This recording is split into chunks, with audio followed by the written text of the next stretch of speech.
बिहार के मशहूर और मारूफ नौजवान आलिम दीन मौलाना अब्दुल्ला कासमी चतुर्वेदी साहब को यूपीएसटीएफ ने गिरफ्तार कर लिया। उनकी गिरफ्तारी की वजह उनका वो बयान बताया जा रहा है जो उन्होंने 2 साल पहले जलसा आम को खिताब करते हुए दिया था। हालांकि अपने उस बयान की वजाहत मौलाना ने पेश कर दी थी और कहा था कि हमारा मकसद अपने बयान से हरगिज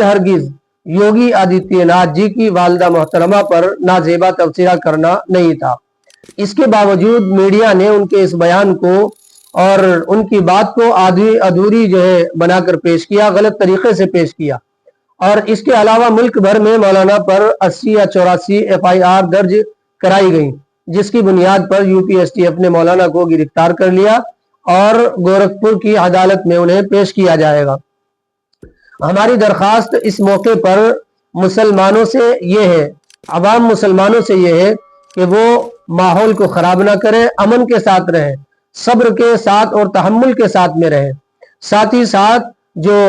मुस्लिम तंजीमें हैं और मुस्लिम लीडरान हैं, उनसे दरखास्त और गुजारिश ये है कि वो इस नाजुक मौके पर मौलाना के साथ शाने से शाना मिलाकर खड़े हों और कानूनी एतबार से, जिस एतबार से भी मुमकिन हो, मौलाना का ताउन करे और उनका साथ दे। इसी तरीके से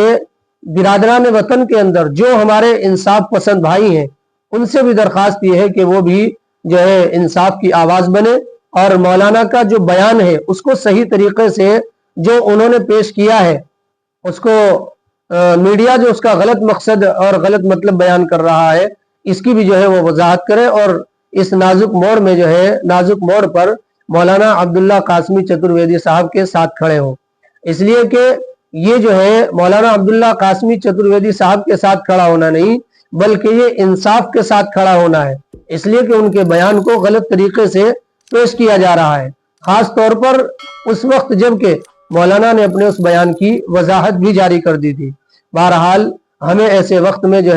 बड़े समझदारी के साथ और सब्र तहम्मुल के साथ काम लेने की जरूरत है।